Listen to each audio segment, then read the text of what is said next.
I travel from Manila to Mindanao like 3 to 4 days. What's your name, sir? Jerry. Jerry.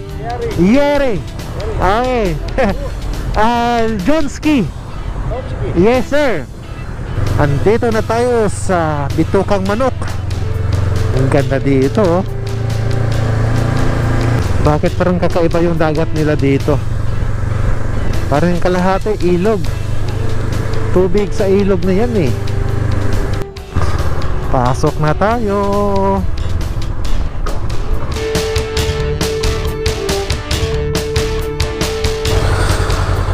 So, ayun, good morning mga Lodski. I am back. Bago natin gagawin ang rides natin ngayon, kailangan muna natin i-set natin yung odometer natin. Set natin sa trip A para malalaman natin kung ilan yung tinatakbo natin, tapos yung ilang oras tayo tumatakbo. Kasi pupunta lang din naman tayo dyan lang sa unahan mga Lodski, malapit lang. Bago pa natin gawin yung rides natin ngayon, mag-pray muna tayo. Okay.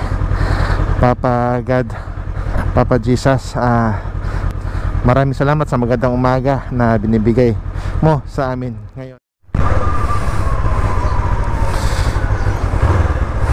So ayun mga Lodski, ang takbo natin ngayon, dyan lang naman sa malapit sa Sorsogon, sa Matnog. So ngayon ang pagpatuloy natin ang ating Philippine Loop. So kung dati sa North Luzon tayo, so ngayon mga Lodski, Visayas at Mindanao Loop tayo. Yes! Medyo malayo-layo yung ating tatakbuhin ngayon mga Lodski. Yung oras pala natin ngayon, take off natin is 7:10 ng umaga, January 20, 2023. Medyo matindi din ang ating ginagawang preparation para dito sa loop natin, Visayas at Mindanao. Actually, ang budget ko dito mga Lodski, 8 days, 8 araw. Kasi hindi tayo pwedeng lumagpas, o di tayo pwedeng kumuha ng mas maraming araw, kasi alam naman natin may trabaho tayo. Una nating destination ngayon, Bicol. Kita-kita tayo dyan sa Matnog Port, tapos patawid tayo ng Samar. So yung balak ko sana kanina mga Lodski, aalis ng medyo mas maaga, like mga 5 o'clock. Kaso medyo late yung tulog natin kagabi, kaya hindi naman tayo pwedeng tumakbo ng malayo ng kulang sa pahinga. Kaya naka-take off tayo ng pasado alas 7 na ng umaga. Medyo matraffic na rin. So ayun nga mga Lodski, sana maganda ang panahon ngayon para kahit pa paano maganda yung takbo natin papuntang Matnog dyan sa Sorsogon. So well, kailangan lang din naman natin enjoy ang gagawin nating rides. Hindi natin pwedeng madaliin yung ating gagawing rides, lalo na sobrang napakalayo ang gagawin natin ngayon. Yung 8 araw, siguro puro rides lang ang gagawin natin dyan, kasi iniwasan ko din yung ibang mga side trip. Yun nga, dahil kasi limited lang yung oras natin. Pero alam ko din naman sa sarili ko na kahit sa iksing panahon, sa 8 araw, marami na tayong ma-experience dyan. Lalo na pag nandyan na tayo bandang Visayas at saka sa Mindanao, maraming mga magagandang mga tanawin ang ating makikita dyan mga Lodski.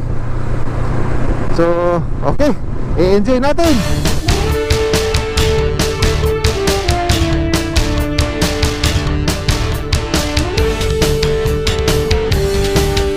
Ang lakas ng hangin mga Lodski.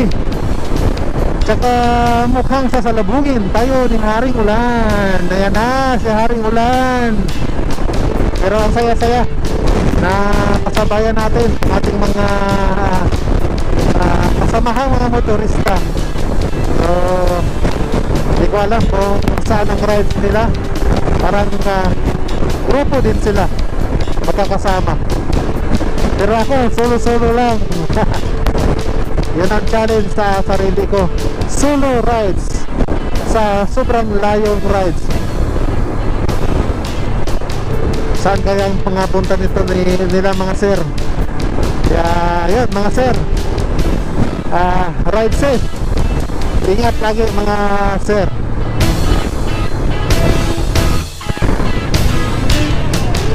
So ayun mga Lodski, andito na tayo sa Santo Tomas Exit dito sa Batangas. 7:59 ng umaga. Medyo yun nga, medyo na traffic na tayo at aabutan tayo ng ulan yata. Medyo may pagkamalakas ang ulan. So shout out sa kanila ni sir. Mukhang malayo din ang rides nila. So ride safe lagi. Pero mas malayo yata ang rides ko. Papuntang Davao, papuntang General Santos. Hindi ko na lang muna iniisip yun. Baka pag lagi ko iniisip, na-i-stress ako. Na-i-excite sa sobrang layo. Mga 3 araw kung magaganda ang panahon. Pero pag may mga konting aberya, baka 4 na araw. Ay, pero ang isipin muna natin mga Lodski, paano makarating sa Matnog dito sa Sorsogon.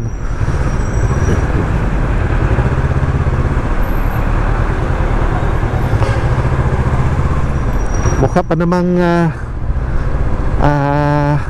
sabi nila medyo may pagka hindi maganda ang proseso ng pagsakay dyan sa Ruro, sa ferry dyan sa may Matnog.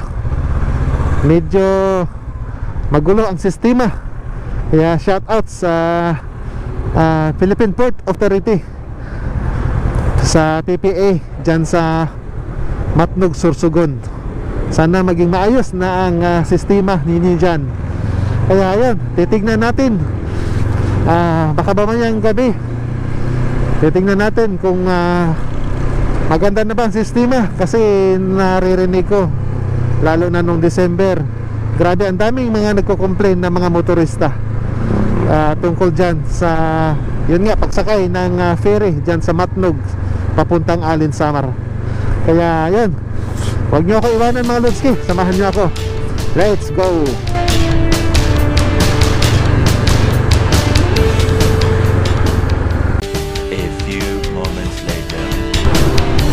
So ayun na. As usual mga Lodski, sa gitna na naman tayo ng traffic. 8:35, nandito tayo sa may San Pablo dito sa Laguna. Tsaka kung makikita nyo mga Lodski, parang may nakaabang na ulan sa unahan. Actually dito sa may San Pablo pa lang medyo umaambo na. Kaya I hope na hindi naman tayo sasalubungin ng malakas na ulan. 62 yung premium nila dito. Nagpapagas pala tayo dun sa may Bacoor kanina mga Lodski. 66 ang premium dito sa may San Pablo. Kanina dumaan ako dun sa may Petron, 64. Pero yung dito naman di ko alam kung anong gasoline station yun. 62 lang. So dyan sa mga unahan banda medyo mas mababa ang gas dyan. So ayun, medyo umaambo na mga Lodski. So kita-kita na lang tayo ulit mamaya. Hindi na ako kukuha ng maraming mga videos dito papuntang Lucena kasi nadaanan ko na rin to. So mamaya na tayo magfo-focus papuntang Bicol. So kita-kita tayo mamaya mga Lodski. I travel from Manila to Mindanao like 3 to 4 days. Very good. Yeah, thank you. What's your name, sir? What's your name? Yari. Jerry. Yari. Yeri. Okay. Johnski. Johnski. Lodski. Yes, sir. So ride safe. No helmet. Not wearing helmet. Very good. Yeah. Ride safe. Ang bait naman ni sir, napapalaban tayo sa Inglesan. Okay, papunta daw siyang San Juan, Batangas. Tayo naman papuntang Mindanao. So shout out sa'yo, Sir Yeri. So ride safe.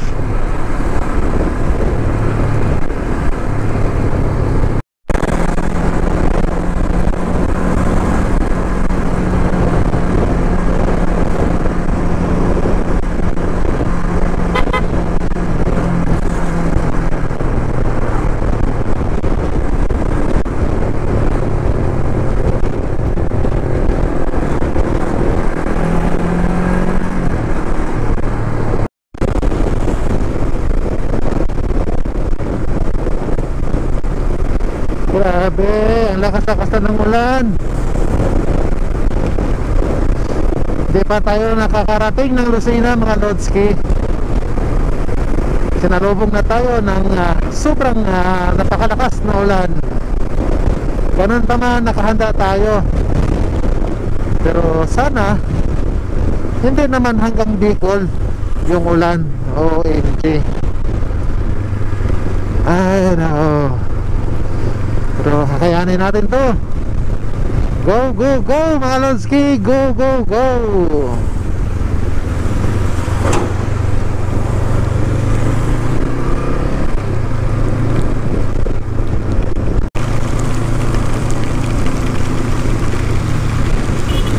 Bumubuhos na naman ang ulan. 10:04 ng umaga mga Lodski. Nandito na tayo sa Lucena. Ay ganda-gandang umaga sa ilalim ng ulan. Ay palakas ng ulan mga Lodski. Buti na lang may kaputi tayo. Shout out pala kay Eric Villegas dito sa kaputi na nabili niya. Malaking bagay para sa mga katulad kong mga riders ang kaputi, lalo na sa long drive.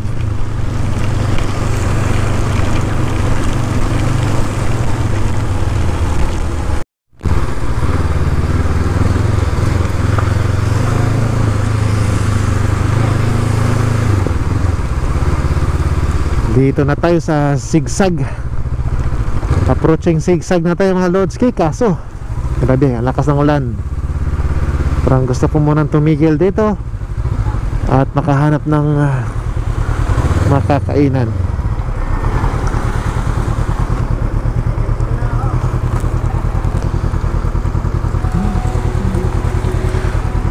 Doon tayo sa kabila kasi may malaking kaldero. Ay, baka mamaya titigil na rin yung ulan. So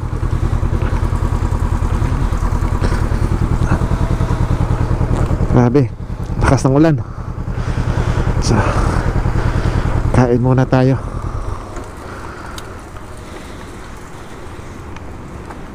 A few moments later.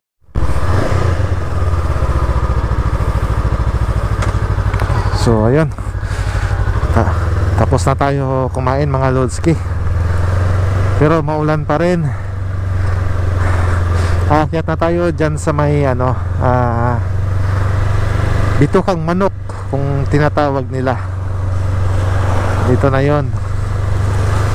Pero tingnan natin mamaya sa itaas kung makakuha ba tayo ng picture kasi maulan pa rin eh. Ayan, Quezon Protected Landscape. So wag naman sana hanggang Matnog na maulan. At ang sinasabi pa naman nila doon sa pinagkainan ko, meron daw bagyo. Bakit kaya pag ako'y nagra-rides puro na lang bagyo ang aking nakakasagupa? Ay nako. Pero wala, part talaga ng yan, part sa buhay ng motorista. Ayan na mga Lodski. Andito na tayo sa Bitukang Manok.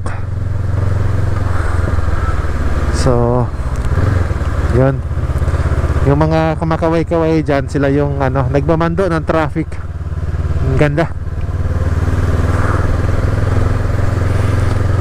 Kasi kung walang magmamando ng traffic, baka magkakasalubong pa. Ang ganda dito, oh.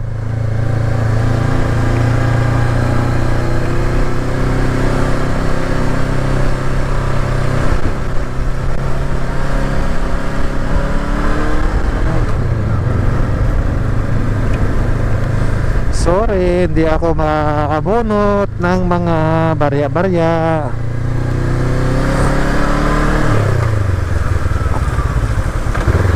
Gusto ko kumuha ng picture dito. Aray ko. Pwede naman siguro. Hindi naman masyadong matraffic. Ang ganda, oh.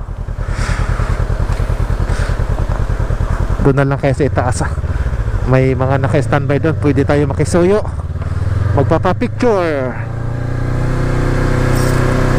Sayang naman, nandito na tayo eh. So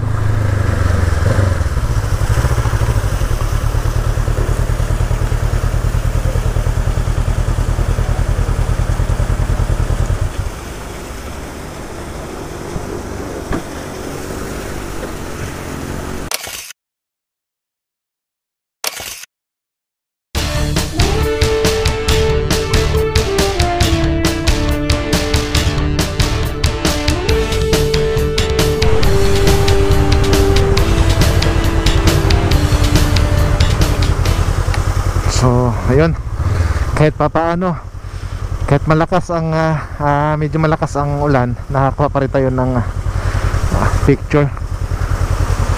Shout out dito sa tatlo nating mga kasama na nandito at nakisoy tayo sa kanila. Thank you. Okay, 11:14 ng umaga, nandito pa tayo sa Bitukang Manok. Medyo delay na naman ang ating itinerary dahil sa malakas na ulan. Pero dahan-dahanin pa rin natin yan. I'm sure sa malamang gagabihin na naman tayo bago marating ang Matnog Port. Pero pipilitin pa rin natin na makatawid tayo hanggang Allen, Samar, at doon na tayo magpapalipas ng gabi. Okay, tuloy ang adventure mga Lodski. Let's go!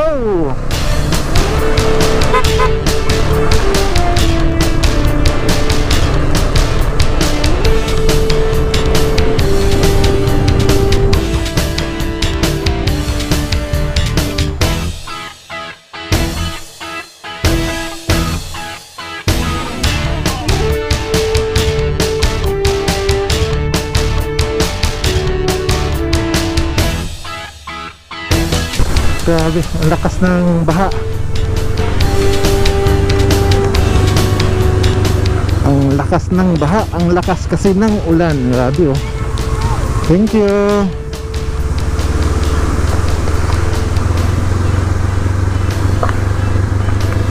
Yung pag-akyat natin doon kanina mga Lodski at saka itong pagbaba dito ngayon, halos pareho ang ating makikita.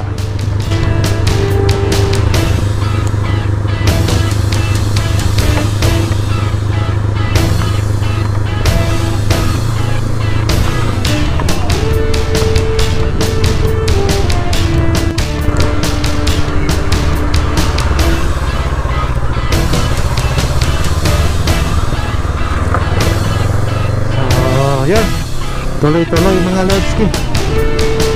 Kahit malakas ang ulan, tuloy-tuloy pa rin. Grabe. Buti na lang hindi pa masyadong malamig. Buti na lang paa at saka kamay lang ang basa sa akin. So kita-kita tayo ulit mamaya mga Lodski.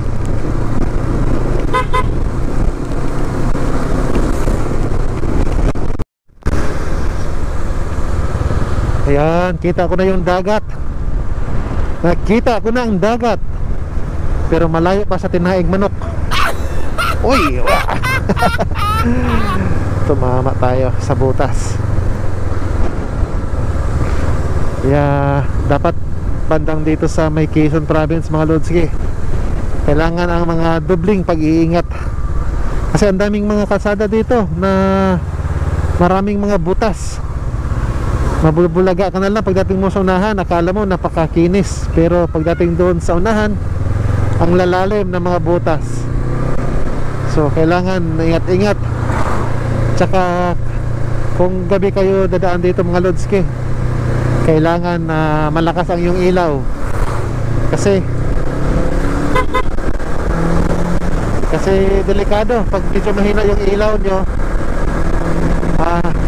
Delikado kayo sa mga butas. Kasi kung maiiwasan nyo yung unang butas, yun pala, meron pa pangalawa, pangatlo, pang-apat hanggang pang-lima. So talagang kung maliliit yung gulong nyo, baka yun pa ang ikakasira at maabala pa ang biyahe nyo. Bakit parang kakaiba yung dagat nila dito? Parang kalahati ilog. Tubig sa ilog na yan eh. Ba't ganon kaya? Dahil sobrang lakas ang ulan.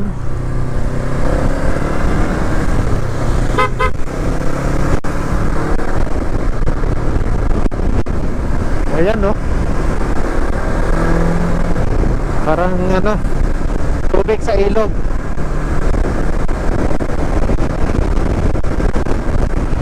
.46 mga Lodski, approaching Gumaka na tayo. Ano oras kaya tayo makarating sa Matnog, Sorsogon? Kaya huwag kayong mawawala mga Lodski.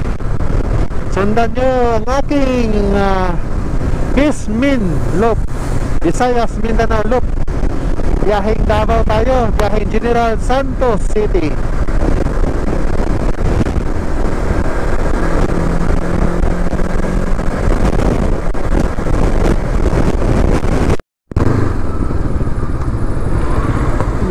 Ay, putol pala. Delikado sa mga mabibilis ang takbo. Hindi na makaahon si kuya. Dito pala tayo sa diversion road ng Gumaka dito sa Quezon Province.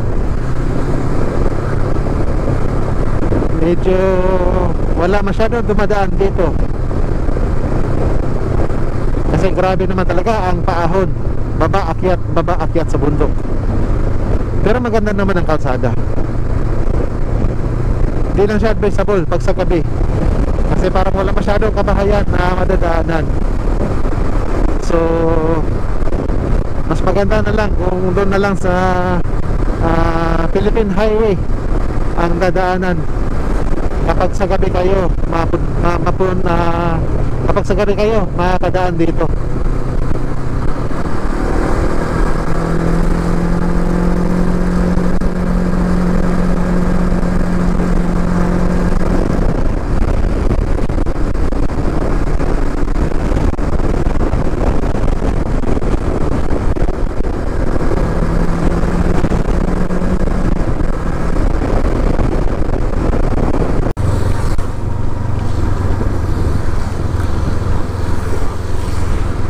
.28 ng hapon na mga Lodski.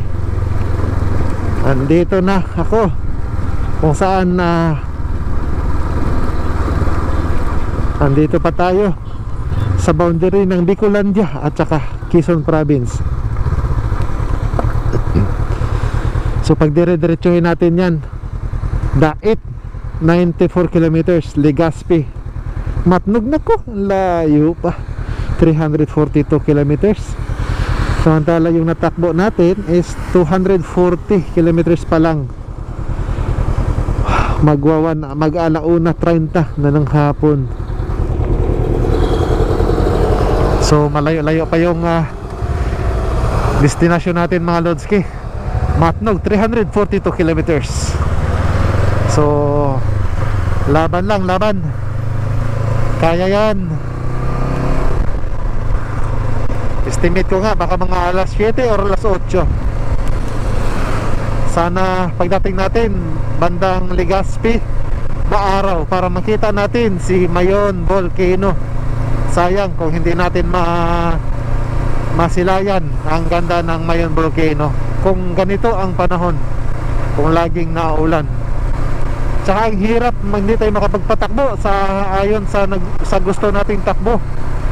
Kasi nga grabe ang dulas ng kalsada, ang dami pang mga lubak-lubak, kaya sobrang delikado. Doble ingat na lang tayo mga Lodski. Hindi ako kukuha ng video nung dumating ako sa boundary ng Bicolandia at saka Quezon Province. Kasi yun nga, malakas pa rin ang ulan. Buti nga dito medyo mambon-ambon na lang. Kaya kahit pa paano makakuha tayo ng kaunting mga video sa mga kalsada na ating madadaanan. Pero grabe kung ganito lagi ang panahon. Ay, lagi na lang. Nung nag-North Loop din ako, grabe din, puro ulan din ang aking nakakasalubong nun. Ngayon nag-Visayas at saka Mindanao Loop naman ako, ulan pa rin.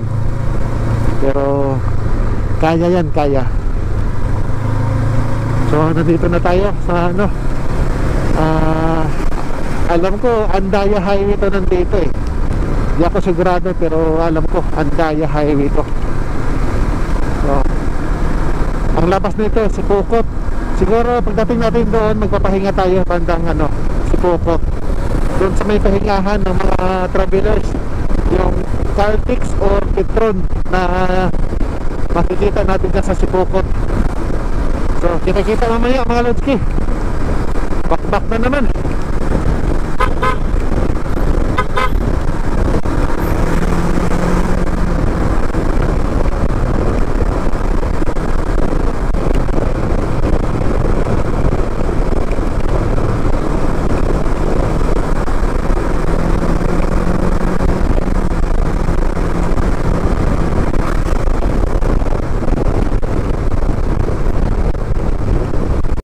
Shout out pala ako doon sa nakasabayan ko kanina doon sa boundary ng Bicolandia at saka Quezon Province, na sumimplang daw sila kanina kasi yun nga, dahil sa mga lubak-lubak na hindi nila nakikita, bigla lang silang nabulaga. Sa super siguro medyo mabilis yung takbo nila, nagugulat na lang sila pagdating nila sa unahan mga lubak-lubak na yung kalsada, kaya hindi na kayanan ng motor nila, sumimplang sila, basag yung headlight. Kaya mag-ingat-ingat mga Lodski. Del Gallego. So alas 2:03 ng hapon mga Lodski, nandito na tayo sa Del Gallego, kung saan ito yung lugar na kinakatakutan ng mga motorista nung panahon ng pandemic. Kasi kung wala kang papilis or yung authority to travel galing sa PNP, hindi ka nila pinapadaan dyan, pababalikin ka ng Maynila. Kaya yan yung lugar na sikat noong panahon ng pandemic. Lahat ng bumababa ng Visayas at saka Mindanao or nung dito sa papapuntang Leyte, Samar, ganyan. So dyan hinaharang lahat mga dumadaan, kinukumpiska, tinitignan. May mga nahuhuli na mga illegal na nagta-travel, walang mga documents galing sa IATF. So nahuhuli sila dyan, pinababalik sila ng Maynila. Kaya yun, alas 2:04 ng hapon mga Lodski, nandito pa tayo sa may Gallego, Camarines Norte. Okay, tuloy-tuloy to Naga, right turn. Ay, medyo sumakit na yung puwitan ko mga Lodski. Kailangan muna natin magpahinga.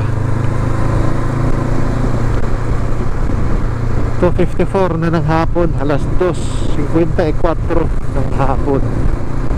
Nandito na tayo sa Sipukot. Sabi, wala pa rin tigil ang ulan mga Lodski. Ganon pa rin ang ulan.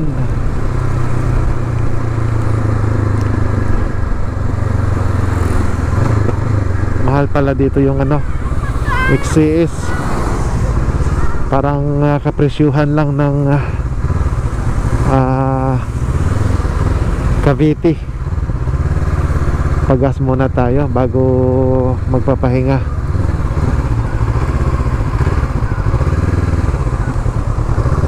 XCS. Ari ko, parang di ko na may galaw yung tuhod ko. Grabe.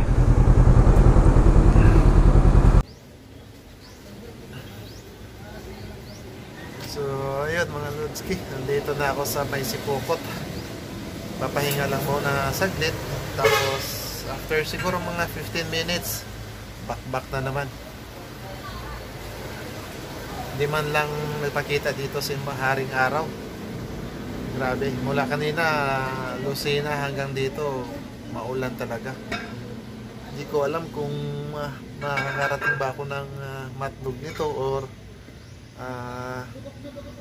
mag-overnight na ako sa bandang Legazpi or Sorsogon City. Depende na lang siguro maya kung maabutan ako ng gabi tapos masama pa rin ng panahon. Dito na lang siguro ako mag-overnight kaysa pipilitin ko yung papuntang Matnog. Medyo masama pa yung panahon. Kahit hanggang ngayon ganun pa rin yung makulimlim pa rin dito. Ayan si 03, sobrang dumi. Dito pala ako sa may Petron, sa may Camarines, sa may Sipukot. Dito muna ako nagpapahinga. So okay, abanti na tayo. Medyo malayo-layo pa ang Matnog. So kita nyo naman mga Lodski, di man lang nagpapakita si Haring Araw. Kaya baka pagdating natin sa unahan nito, ulan na naman yung natin, sasalubungin natin. Okay, galing din biyahe mga Lodski natin. Kaya ride safe sa inyo mga Lodski.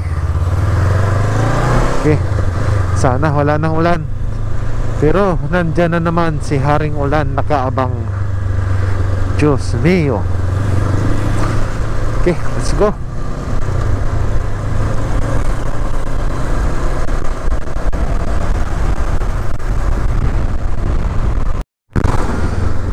Yung una palang pagas natin kanina mga Lodski, doon sa Petron, from Cavite to Sipukot, Camarines Sur, ay 670 plus ang napagas natin. Medyo pareho lang din naman ang presyo nila, Cavite at saka dito yung premium, ganun lang din. Ang nakita kong medyo mura kanina mga Lodski, yung parting Batangas at saka Laguna. Yun yung medyo mura ang mga gasolina nila doon. Kahit yung premium nila doon nasa mga naglalaro lang 60 to 62. Samantalang dito sa Sipukot, Camarines Sur ay 66. So parang kapresyuhan na siya ng Bacoor, Cavite. So okay, tuloy-tuloy tayo mga Lodski.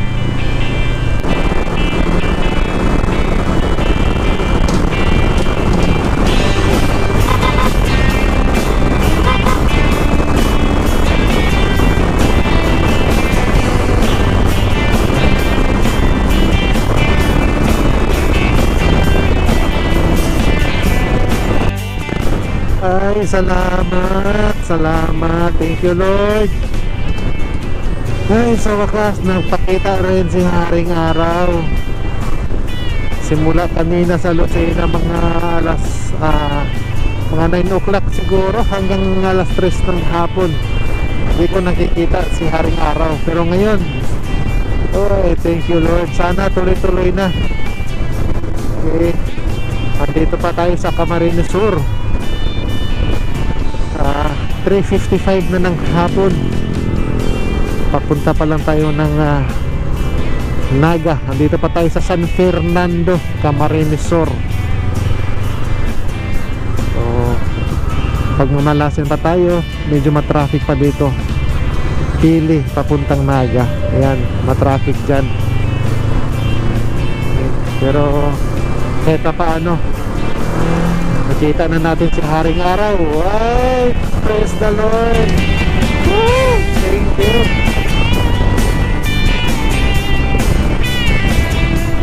Ayan na si Mount Mayon mga Lodski.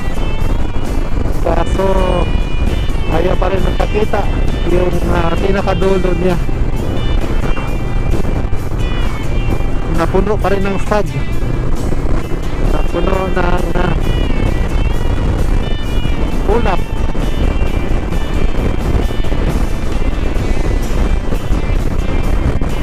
Yan, Mount Mayon.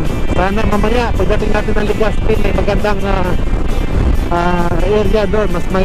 Sana may mas magandang kuha tayo doon.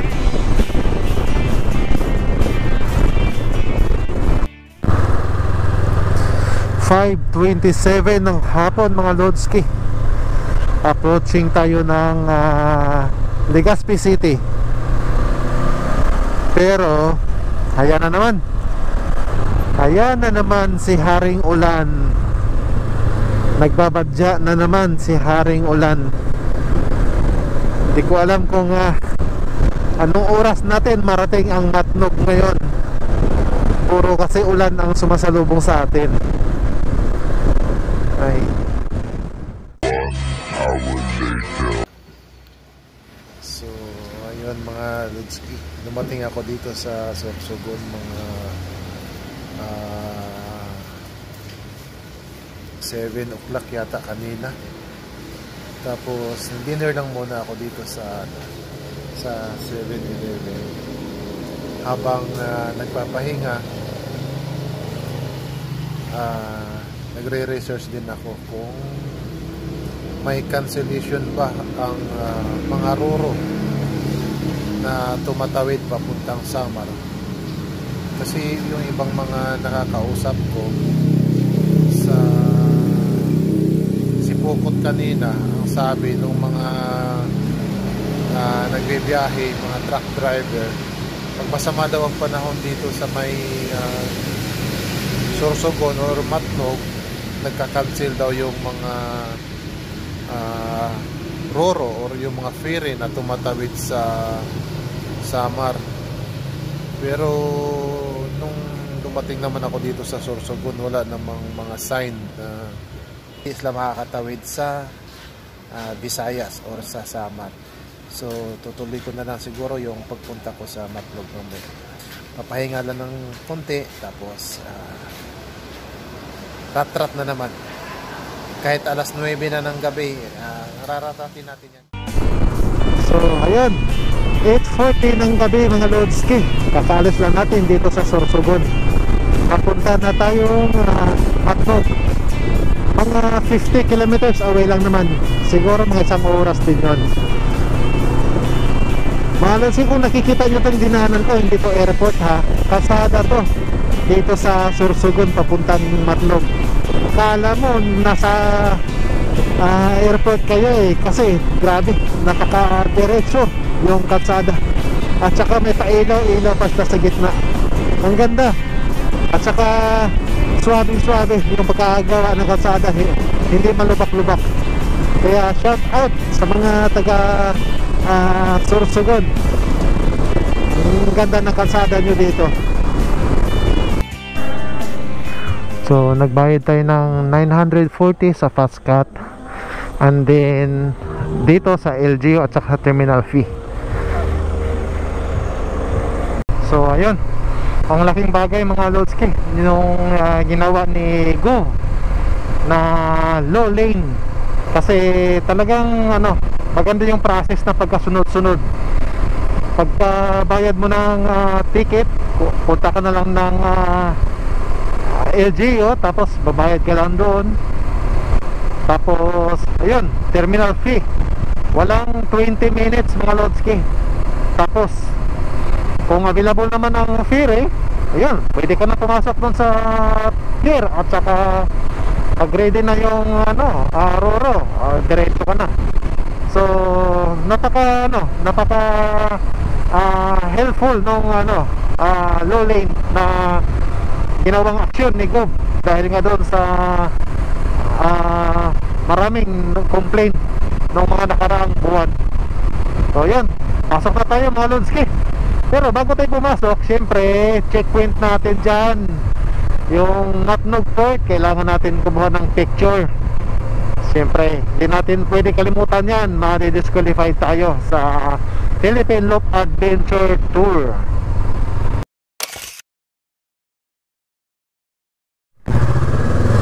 So ayun, pasok na tayo mga Lodski. Tapos na tayo nagkuha ng picture. Boss, thank you. Shout out kay mga 5'9" natin, babait. So sa waiting area, sorry, paalin po. Ganda ng mga motor nila mga Lodski, ayun, papuntang Bogo din sila. Papuntang Cebu. Ingat sir, ingat po. Yan, si Sir Danny. Dito pa kami nagkakilala, isang company lang pala kami sa sa Maynila.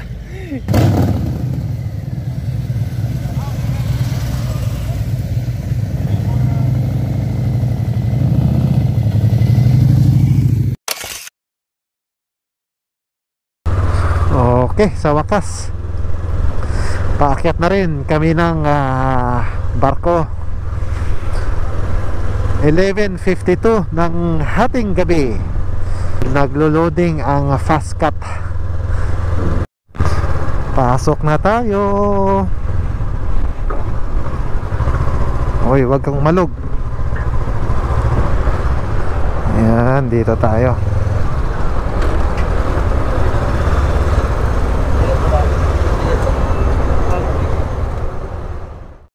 Welcome San Juanico Bridge. Ang ganda talaga.